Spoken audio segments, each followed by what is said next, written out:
Graças a Deus. Eu quero, neste momento, ainda de pé, por favor, agradecer aqui a Deus pela essa oportunidade aqui que nos concedeu de estarmos aqui nesta noite, na frente aqui, dirigindo este culto da EBD. Agradecer aqui os meus colegas de trabalho, Pastor Bolita, Pastor Osier, Presbítero Osiel, que está aqui conosco aqui nessa noite, cada irmão.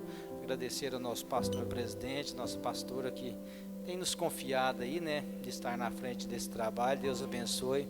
E já quero agradecer aqui também, Dr. Hugo, ao qual a gente convidou para estar aqui nesta noite para ministrar a palavra. E quero devolver aqui ao nosso pastor presidente. Deus abençoe. Muito obrigado, pastor.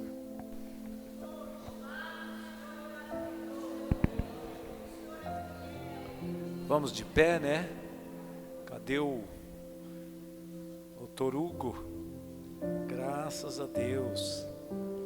Deus tem abençoado o irmão Hugo, E ele vem se dispondo, quanto mais dispõe, viu?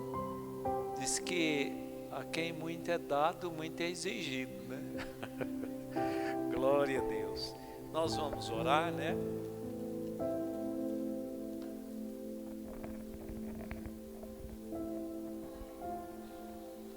Nós vamos orar não para colocar o presbítero Hugo na presença do Senhor, porque ele já está. Ninguém sai da presença de Deus, Vamos orar para que o Senhor possa abençoar a todos nós, para compreendermos o que Ele deu ao irmão Hugo, ao servo dele, para transmitir aos nossos corações. Amém? Senhor nosso Deus, nós te agradecemos por esse culto desde já. Louve e bendiga o teu santo nome por todos que participaram até agora. O Senhor tem falado de muitas maneiras e manifestado o teu poder de muitas maneiras. Agora o teu servo, presbítero Hugo, irá nos trazer a tua palavra. Então nós suplicamos ao Senhor em nome de Jesus, que a tua palavra possa ser fixada em nossas mentes e em nossos corações, para que possamos realizar a tua obra segundo a tua santa vontade. Esperamos tão somente no poder da sua palavra. Amém. Ainda de pé, irmãos. A paz do Senhor, irmãos. Todos bem, Graças a Deus. Motivo de muitíssima felicidade a minha em estar aqui com os irmãos nesse momento. Eu peço para que os irmãos podem assentar nesse momento. Daqui a pouquinho a gente vai ler a palavra do Senhor. Enquanto isso, os irmãos não precisam ficar de pé. Mara, aqui o material está pronto. Irmão Luiz, eu fico agradecido pela confiança que o senhor e todo o departamento depositou em mim para estar aqui nesse momento. A capacidade da gente não é muito, irmão, mas é como eu já disse em algumas oportunidades. Por mais que a nossa capacidade seja pequena, nós nunca, em hipótese alguma, irmãos, podemos negar fazer a obra do Senhor. Esse é o pior erro que um cristão pode cometer, é dizer não frente à sua incapacidade, a incapacidade que ele acha que ele tem. E isso é um erro, isso é um equívoco. Nós precisamos nos dispor e agirmos como servos e servos fiéis, cumprindo os desígnios e os propósitos que Deus tem nas nossas vidas, amém? Irmãos, eu trouxe aqui, eu quero passar com os irmãos rapidamente, mencionar o seguinte, porque hoje é um culto que está sob a direção do departamento da escola dominical, correto? Nós encerramos hoje a revista que se deu neste trimestre. Foram 13 domingos que nós tivemos a oportunidade de estudar um livro tão profundo que foi o livro de Apocalipse. E eu fiz um slide rapidamente, eu quero só mencionar com os irmãos as revistas e as lições, e quero dizer que quem não veio, perdeu e perdeu muito. Deixou de aprender muita coisa. E o livro de Apocalipse, irmãos, ele não é um livro que nós devemos ter medo de lê-lo. Não é um livro que nós temos que ter algum tipo de receio, muito pelo contrário. Ele é um livro que nos revela a autoridade do Senhor. Ele é um livro que nos direciona a conquistar aquilo que o Senhor nos disse. Tem muitas orientações que estão dentro desse livro. E muitos dos cristãos, muitos de nós não estudamos como deveria. Rapidamente eu quero passar com os irmãos A lição de número 1 foi o livro da revelação, Apocalipse, o livro da revelação. Foi um contexto, pode ir seguindo, Raimara.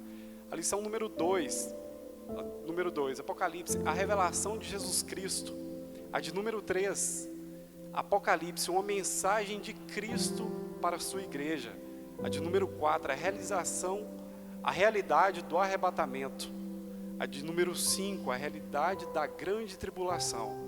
A de número 6, o livro do trono. A 7ª lição, o mundo preparado para o anticristo. A 8ª lição, silêncio no céu e o julgamento vindouro. A 9ª, as 2 bestas da grande tribulação. A 10ª, a volta do grande rei. A 11ª, a realidade do milênio. A 12ª, o trono branco e o juízo final. A de número 13, e aí segura nessa aí um pouquinho, a de número 13, um novo céu e uma nova terra. Nós tivemos a oportunidade de estudá-la hoje com o nosso pastor nos ensinando. Eu quis passar isso aqui, irmão, só para os irmãos perceberem a quantidade de coisas que nós estudamos durante todos esses domingos. E para quem não veio e está olhando agora de forma como uma certa novidade, eu quero convidar os irmãos, e eu faço isso com a devida licença, irmão Luiz e pastor, eu quero convidar os irmãos para que a partir do domingo que vem, todos os irmãos que estão aqui hoje estejam, para que possamos iniciar a próxima revista. Passe o próximo slide, por favor.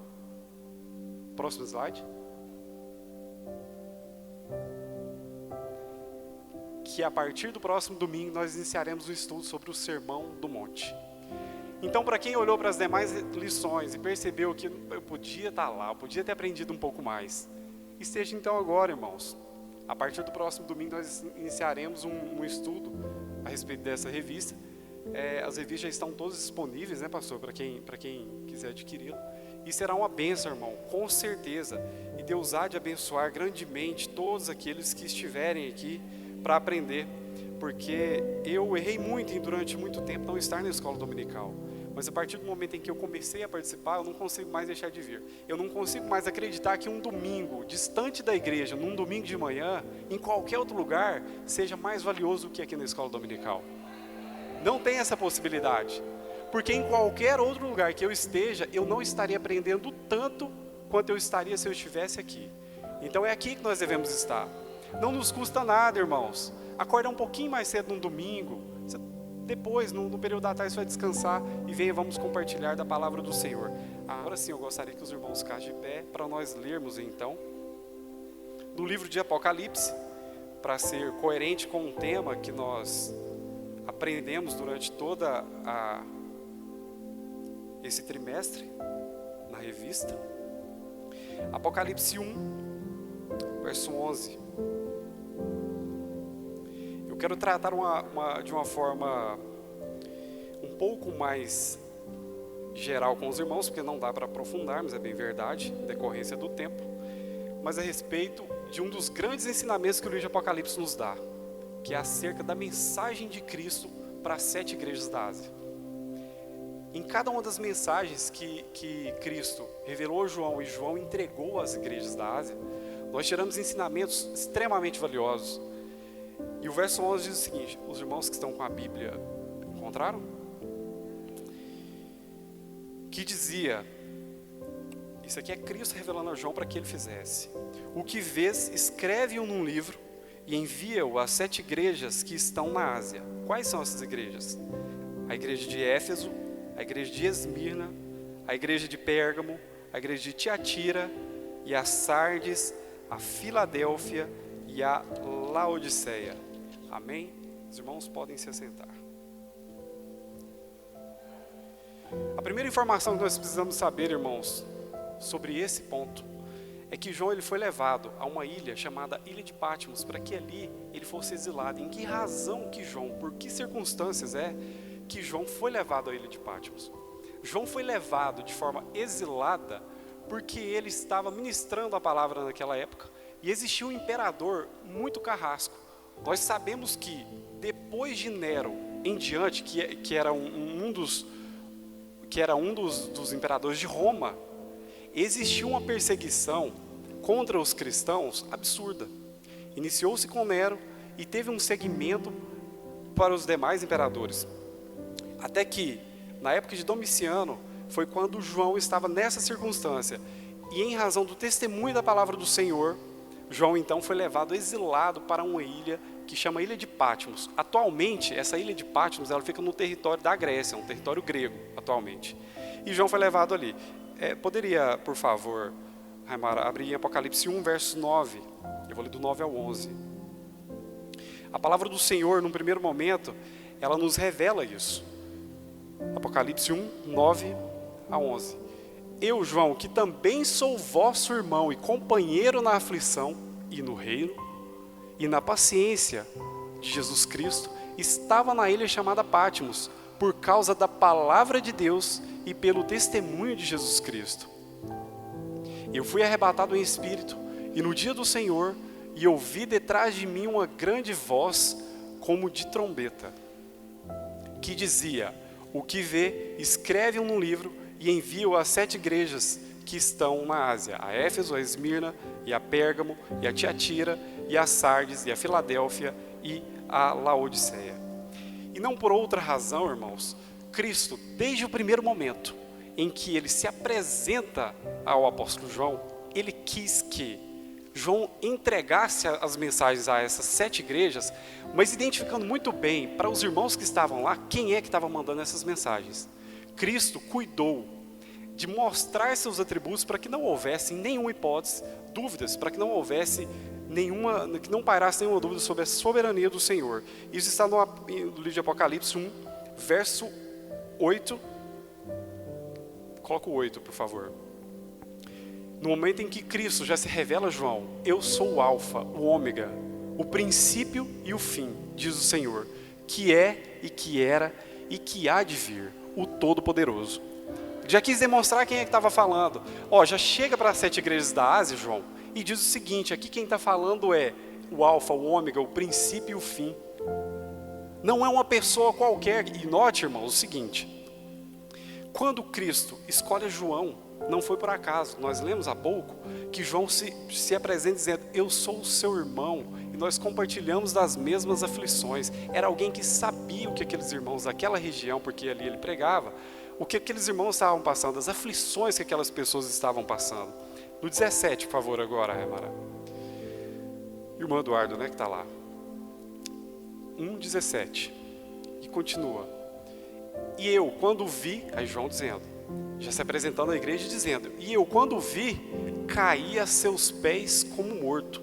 E ele pôs sobre mim a sua destra, dizendo-me: não temas, eu sou o primeiro e o último. Seguinte.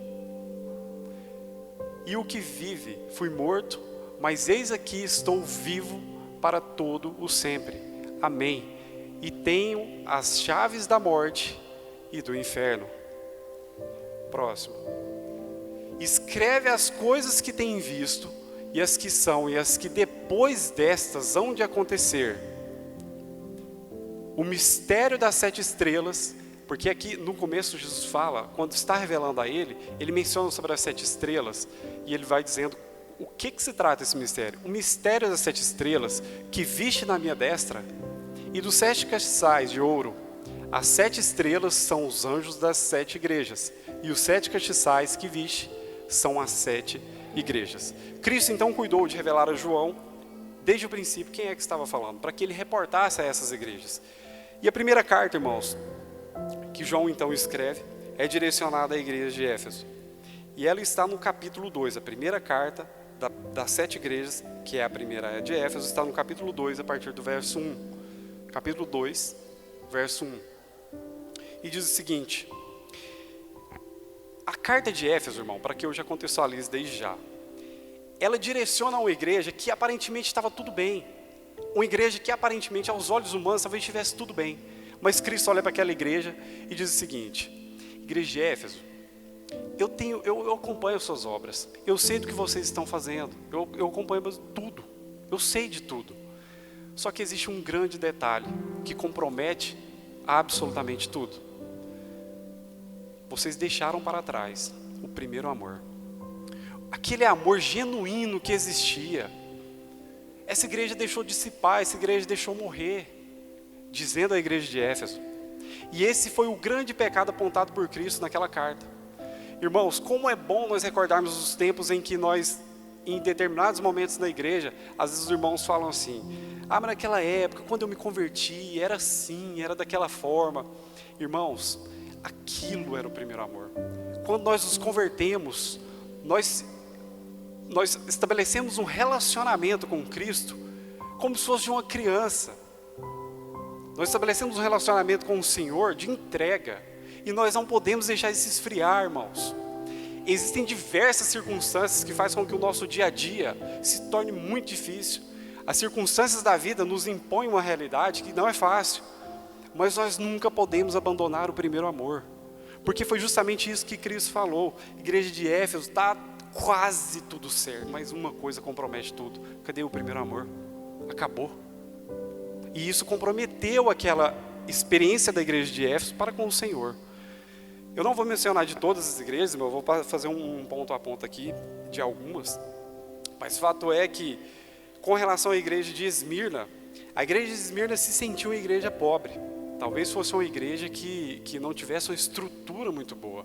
Fosse uma igreja que, aos olhos humanos, por sua vez, ela tivesse uma condição que todos analisavam, né, pastor? E percebiam e falavam assim: que povo simples. Mas aí é que está. No coração dos irmãos mais simples é que mora o Senhor. No coração das pessoas mais simples. E essa simplicidade, ela não se dá única e exclusivamente no aspecto financeiro, material. Mas aquela simplicidade que também se relaciona com o primeiro amor, é onde Cristo se estabelece. É onde o amor de Deus se apropria e se manifesta com muita clareza. Basta nós observarmos. Pensa agora no irmão que você se lembra. Eu tenho certeza que cada um aqui se lembra de um irmão simples, aquela igrejinha simples. Igrejinha aqui no diminutivo, mas é uma igrejona. E é o que Cristo falou: você se sente pobre, mas na verdade você é rica. Aquela igreja que aos olhos humanos talvez ninguém desse nada a ela, mas ela era rica perante o Senhor. E é isso que importa, porque a nossa visão, ela não tem que ser uma visão terrena, não pode ser uma visão terrestre.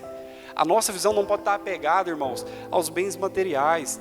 Ter um carro bom, é claro que é bom, mas isso não pode ser o centro da nossa vontade.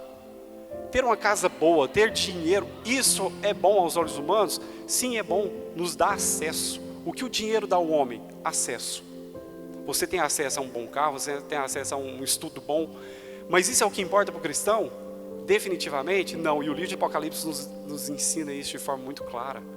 O que nos importa verdadeiramente, irmãos, são as coisas celestiais, as coisas que estão no céu. Os nossos olhos têm que estar voltados para o céu. Então eu te digo uma coisa aqui nesse momento: se talvez você passa por uma situação de miserabilidade, de alguma forma, financeira, material, que você olha e fala: oh meu Deus, eu não estou sendo abençoado, irmãos, talvez Deus esteja te preparando para alcançar uma das bênçãos que em cada uma das 7 cartas, ao final de cada uma das 7 cartas, Cristo traz uma promessa.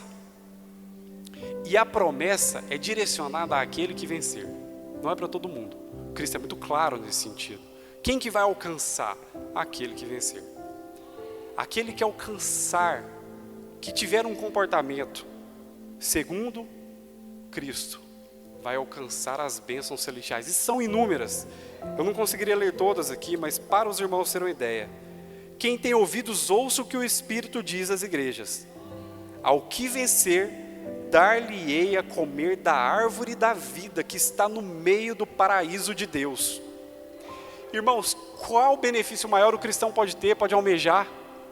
A vida pode estar difícil aqui, mas isso aqui é passageiro. Isso aqui é só por um momento. Está sentindo uma aflição? Cristo nos disse isso: tem de bom ânimo. No mundo você vai ter aflição, mas tem de bom ânimo. Eu venci o mundo.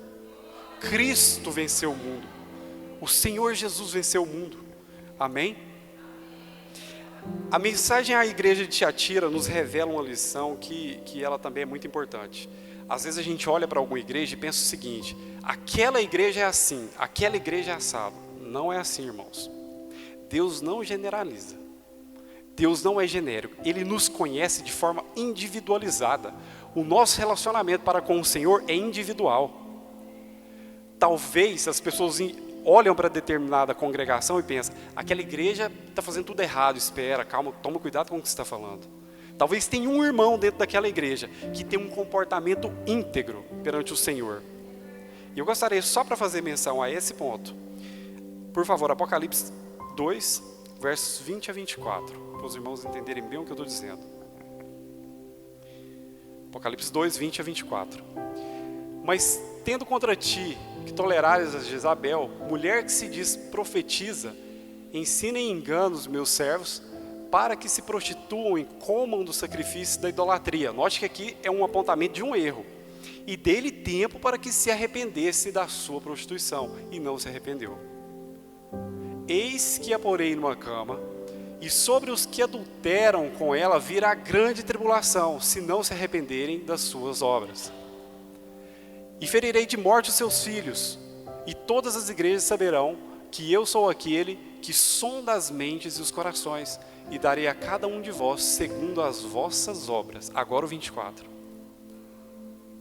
Mas eu vos digo a vós, e aos restantes que estão em Tiatira, a todos quantos não têm esta doutrina, e não conheceram, como dizem, as profundezas de Satanás, que outra carga não vos porei, ou vos não porei. Cristo nos conhece e entende o relacionamento individualizado. Cristo tem um relacionamento individualizado para cada um. E em seguida nós temos exemplos da igreja de Filadélfia, que foi uma igreja elogiada do início ao fim. E por fim, de Laodiceia, que Cristo chamou de igreja morna, que sentia que ele a vomitaria até, em razão de ser morna. Ela não era quente, não era fria, antes fosse fria, disse o Senhor. Você tem que ter uma posição, igreja, dizia ele a Laodiceia. Mas o que mais importa, na minha visão, com relação a essas 7 cartas, é que tanto para aquelas em que houve acertos, quanto aquela que houve erros, que foram apontados acertos e erros, Cristo deu-lhes a oportunidade do arrependimento e de que, se arrependessem e aos que vencessem, alcançariam as vitórias e as bênçãos do Senhor. Não importa a forma como nós estejamos, não importa a maneira como estejamos até determinado ponto, se no exato momento em que percebemos o erro, que o pastor nos alerta, mostra, como ele mesmo sempre diz, finca a placa e mostra o rumo, se a partir daí nós virarmos para o rumo certo e caminharmos, Deus nos garante a possibilidade do arrependimento, Deus nos garante a possibilidade de alcançarmos as bênçãos celestiais, se a partir daqui nós mudarmos nosso comportamento. Amém? Então aquele que arrepender, aquele que vencer, conseguirá alcançar. Às vezes é muito difícil, isso é bem verdade. Como é que nós conseguiremos então arrepender e alcançar essa vitória? Aqui nós precisamos recorrer ao que está escrito no livro de Efésios. Efésios 6:11. É um livro bastante conhecido, uma passagem bastante conhecida dos irmãos. Efésios 6:11. Nós precisamos nos revestir de quê, irmãos? Da armadura do Senhor. Nós sozinhos não conseguiríamos. Mas o livro de Efésios 6:11 diz o seguinte: revesti-vos de toda a armadura de Deus, para que possais estar firmes contra as astutas ciladas do diabo. Irmãos, esse ensinamento que Paulo dá, e ele direciona a igreja de Efésios, que estava em Éfeso, imagine só, Paulo está preso no momento em que ele escreve essa carta. Paulo está preso e ele começa a perceber, pastor, um soldado romano que talvez vigiava a cela dele. E ele olhava para aquele soldado e pensava o seguinte: esse soldado está aqui hoje, talvez ele vai para uma batalha, volta, mas ele vai e volta vivo. O que garante a sobrevivência de um soldado numa batalha? A armadura dele. Se ele fosse para a batalha sem aquela armadura, ele jamais sobreviveria. As pancadas que ele toma e as aflições durante aquela batalha, durante aquela guerra, ocasionariam a morte dele. Isso é bem verdade. E olha que eu estava vendo que só a armadura, melhor dizendo, a armadura completa de um soldado romano pesava quase 50 quilos. De 40 a 50 quilos. Era algo muito pesado. Mas ele tinha que levar, porque senão ele padeceria, ele morreria. E ele ensina que para o cristão, fazendo uma alusão agora ao modo como o crente deve se comportar, falou: crente, não adianta você achar que você vai conseguir sozinho. Você precisa se revestir das armaduras do Senhor. Você precisa se revestir das armaduras de Deus, para que possais estar firmes contra as astutas ciladas do diabo. O diabo coloca armadilhas para nós todos os dias, isso não vai mudar. A Bíblia diz isso, mas nós precisamos nos revestir da armadura do Senhor para que nós consigamos alcançar. Amém? E o que é o grande detalhe, irmãos? Às vezes, pequenos erros da nossa vida, pequenos detalhes comprometem tudo. Eu quero fazer uma pequena reflexão com os irmãos, e eu gostaria que vocês prestassem bastante atenção para vocês verem o tanto que isso é complicado. O tanto que pequenos detalhes podem comprometer toda a nossa história com Deus. Imagine os irmãos, aqui em Turvânia tem várias propriedades grandes de terra. Imagine os irmãos, e pastores irmãos, uma pessoa que tem 100 alqueires de terra, e todo dia chega uma pessoa nela e fala assim, ô João, você podia me vender um alqueire de chão, só um alqueire, você tem 100 alqueiros, me vende um alqueire de chão. Não, mas eu não tenho interesse em vender. Não, me vende aquele alqueire que está lá no meio da sua propriedade, lá, aquilo que você nem está plantando lá. Eu só quero construir uma casa, fazer um pocinho, pegar um peixinho, coisa à toa. Você tem 100, me vende um. Eu não quero dar, eu quero te pagar por isso.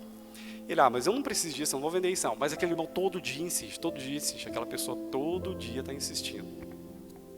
Até que chega um dia que ele fala, eu vou vender esse um alqueiro de chão então para esse cara. Eu vou vender isso para ele. E ele vende. Quem queria comprar, pastor, sabia que não tinha uma estrada para chegar lá. Ele já sabia antes dele comprar. E aqui, irmãos, tem uma coisa que eu vou explicar para vocês. No direito, tem uma coisa que chama direito de acesso. Direito de acesso. Se esse cara, pastor, se esse cidadão compra só um alqueire de chão no meio de uma fazenda de 100 alqueires de chão, e não tinha acesso para chegar lá, ele pode exigir até na justiça que aquele homem abra uma estrada, ou permitir que ele abra uma estrada até ele chegar naquele alqueire de chão. Sabe qual é o grande problema de muitos de nós, irmãos? Nós achamos que pequeno detalhe da nossa vida não está comprometendo a nossa história com Cristo. Mas a questão é que, quando nós admitimos que o inimigo se apodere de um pedacinho da nossa vida,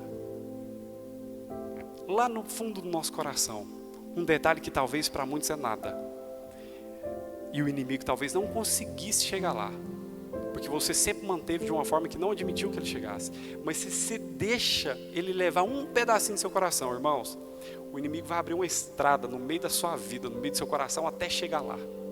E todo dia ele começa a passar naquela estrada, pastor. Todo dia ele começa a passar por ali, onde ele abriu para alcançar aquilo que ele teria. Ele começa a olhar para sua família, começa a tocar em algum lugar, tocar em outro, e talvez a pessoa não resiste. E quando ela vê alguma coisa que era pequena se tornou grande, e ele está com a vida comprometida. E talvez aí, nesse momento, o inimigo já se apoderou de muitas partes das nossas vidas. E aqui eu estou falando de todos nós, não de vocês, de nós. Tem uma frase, pastor, que o senhor já deve ter ouvido dela, talvez do cunhado do senhor. Os bombeiros sempre dizem o seguinte: nenhum incêndio enorme, você vê uma fazenda, aquela propriedade pegando fogo, nenhum incêndio, irmão, começa grande. Ele começa com uma faísca. O fogo que inicia um incêndio, ele é menor do que o fogo de um isqueiro, mas ele se torna gigantesco. Nós não podemos deixar que um detalhe comprometa toda a nossa vida com Cristo. Nós não podemos admitir isso, irmãos. Amém? E nós precisamos ter fé.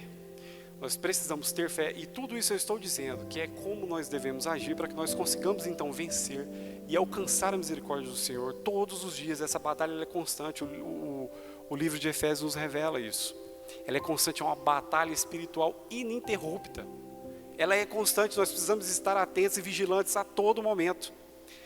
E Davi Sasser, ele traz uma reflexão que eu acho muito interessante, porque talvez a maior dificuldade aqui, na maioria das vezes, nós achamos que, em razão de pensarmos que Cristo está longe de nós, a gente parece que se sente sozinho às vezes, para travar essa batalha diária, espiritual. E muitas das vezes, irmãos, esse é o grande erro do cristão. Esse é o grande erro, porque é o seguinte: no Evangelho de Jesus Cristo, segundo escreveu Mateus, está em Mateus 14, 28 a 31. Mas no primeiro momento, Mateus 28, ele começa a trazer uma narrativa, pastor, daquele episódio em que Pedro andou sobre as águas. E Pedro iniciou o seu caminhar sobre as águas porque ele teve fé no começo. Ele teve fé, ele acreditou. Primeiro eles duvidaram, falaram: mas quem será? A pessoa que fosse um fantasma. E aí Pedro vira para o Senhor e diz: se for o Senhor, então me chame até vós. E Cristo disse o que a Pedro? Vem. Cristo disse a Pedro: venha. E Pedro então inicia o caminhar dele ao rumo do Senhor. Aí a Bíblia nos revela que, em determinado momento, Pedro olha para o lado e percebe o vento. E aquele vento o assusta. E ele perdeu a atenção, ele perdeu o foco. O foco dele era o Senhor desde o começo. Mas ele perdeu o foco. E ele começa a afundar. A Bíblia traz, eu não sei se é nessa versão, mas tem uma versão, acho que é NVI. Ela traz uma história que ela diz o seguinte: quando Pedro começa a afundar, no momento em que ele começa a afundar, ele estava vendo Cristo, mas a Bíblia diz, pastor, que Pedro grita por Cristo. Pastor, se eu estiver nessa distância aqui do Senhor, se eu for falar com o Senhor, eu não preciso gritar. Se eu estiver da distância que eu estou daqui no Rafael, eu não preciso gritar. Talvez eu precise gritar se eu estiver daqui lá no irmão que está na mesa.